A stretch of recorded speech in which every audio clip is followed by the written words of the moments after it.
جئنا إلى الدنيا كي ندعو إلى الله لننشر الخير في الكون الذي حارى ونرسل العطر من روض الهدى اتنی بڑی میرے رب کی جنت کیوں اسی تنگ کر چھڑی سر اسا ہی جاؤنا اور کسے جانا ہی کوئی.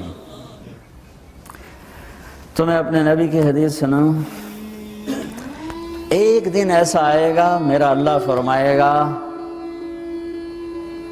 مالک دوزخ کا جہنم کا جی ایم جنرل مینیجر مالک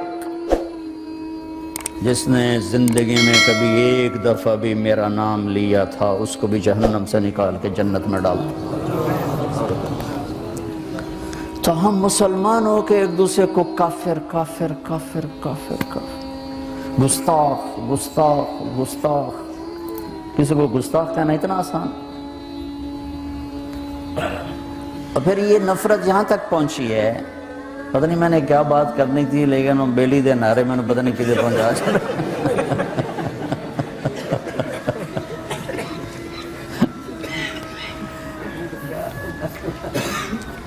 کہ حرم شریف میں نماز نہیں پڑھتے امام کے پیچھے. کہ جنہاں دے پیچھے نماز ہوندی نہیں یہ وابی ہیں. یہ دین مدینے سے آیا تھا یا ملتان سے آیا تھا؟ مکے سے آیا تھا یا لاہور سے آیا تھا؟ کیا ظلم و ستم ہے.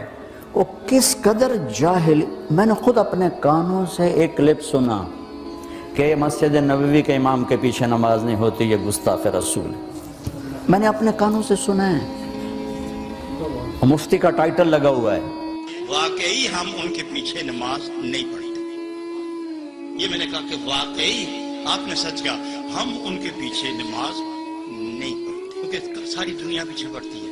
میں نے کہا صرف ایک بات بتا, صرف ایک بات. ساری دنیا کو یہ نہیں پتا کہ اس کنویں میں گدھا مرا پڑا ہے اور کئی مہینوں کا ہے اور 2 کتے بھی ہیں اس میں. وہ ڈھول نکالتے ہوئے پیتے جاتے ہیں. آپ نے خود دیکھا ہے اس میں ایک گدھا اور 3 کتے مرے پڑے ہیں تو آپ پیئیں گے نہیں. میں نے کہا ہم اس لیے نماز نہیں پڑھتے کہ ان کے اندر غلاظت ہے.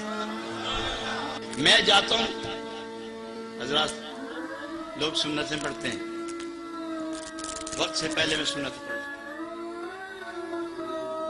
وقت سے پہلے فرض بھی پڑھ لیتا ہوں. ان کے ساتھ ویسے ہی کھڑا ہو گیا. مکہ معظمہ میں گیا جب حج کے سلسلے میں عمرہ کے سلسلے میں تو میں اپنی جماعت الگ کرتا تھا. ایک صاحب کہنے لگے آپ جماعت الگ کیوں کر رہے ہیں؟ میں کہا میں یہاں حج کرنے آیا ہوں نماز خراب کرنے نہیں, یہاں برباد کرنے نہیں آئے. یہ جو تم کہتے 50,000 کا ثواب ہے 50,000 کا ثواب ہے ابے امام نہیں دیکھے گا. تو میرا رب اتنا کمزور ہو گیا کہ اپنے حبیب کے مصلی پر اسی کے گستاخ کو کھڑا کر دیا. اپنے گھر میں حرم بیت اللہ جہاں ایک نماز 1 لاکھ کے برابر, وہاں ایسے آدمی کو کھڑا کر دیا جو اللہ کے رسول کا گستاخ ہے. نہیں بھائیو, یہ ان بھائیوں کو کسی نے گمراہ کر دیا ہے, کسی نے بھٹکا دیا ہے. اس لیے میں ہاتھ جوڑا کرتا ہوں نوجوانوں سے آپ سے کہ خود قرآن پڑھو, خود قرآن پڑھو, خود قرآن پڑھو. چونکہ ترجمے موجود ہیں ہر زبان میں قرآن کا ترجمہ پڑھو تو صحیح. میرا رب کی آنکھی جانتا, کھول کے نہیں دیکھتے ہو. اپنے نبی کی زندگی پڑھو, اپنے نبی کی سیرت پڑھو, اپنے نبی کی حدیث پڑھو.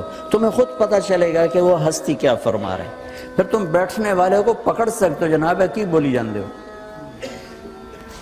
اب آپ کو پتہ ہی کوئی نہیں وہ کیا کہہ رہا ہے, کہاں سے کہہ رہا ہے.